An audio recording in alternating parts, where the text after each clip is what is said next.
Yesterday, in a segment, I talked about the fact that most of the Capitol rioters are getting off without having to actually serve any kind of prison sentence, something that the judges overseeing these cases have already said this is kind of a problem.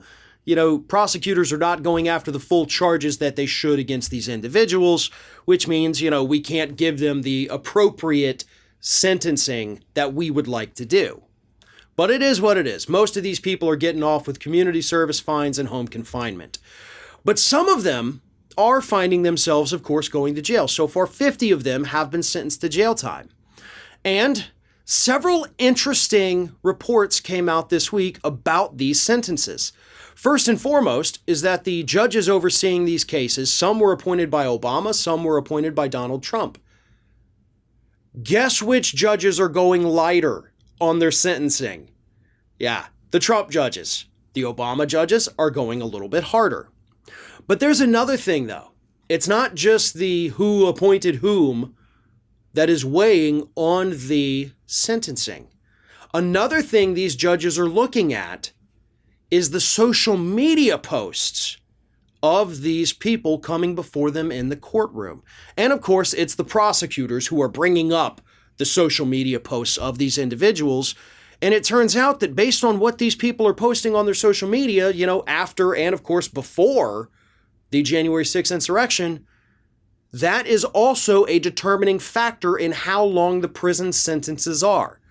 And what the judges are considering, based on what the prosecutors are presenting them with the social media posts, is this person being boastful about being there at the Capitol? If so, if yes, longer sentence.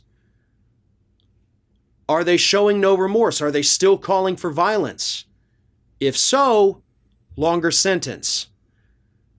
And that's the problem that a lot of these individuals have, especially we're really about to start getting into some of the meatier prosecutions, I guess you would call it, according to the reports out this week. It's really kicking into high gear. You have some people, accused of some more violent things. We're already starting to see some of those. The rest of them are coming up in the new year. So as this moves forward, as all these cases move forward, these social media posts from these individuals are going to play a much bigger role. And by the way, if you're one of those people watching this and think, well, I'll go delete it, prosecutors already have it, okay? Trust me, that was one of the first things they did when they got this case in front of them, was they went through and they made copies of everything that you have on your social media page. Probably, I'm willing to bet they went back 5-6 years to see what kind of posts you were putting out. They have them printed, they have them tabbed, and they have them in nice little files in their offices. You know how I know that? Because I have served as an aide on some trials, and that's what we do. It's one of the first things we do, because it's one of the easiest things for people to delete, and we have no way of going back and getting it. Actually, there are ways, trust me. But anyway, that's what they do. And I think that's brilliant, by the way, because what these judges have to determine in their sentencing, as these rioters break down in tears and say, I'm so sorry for what I did, go and look at the social media posts.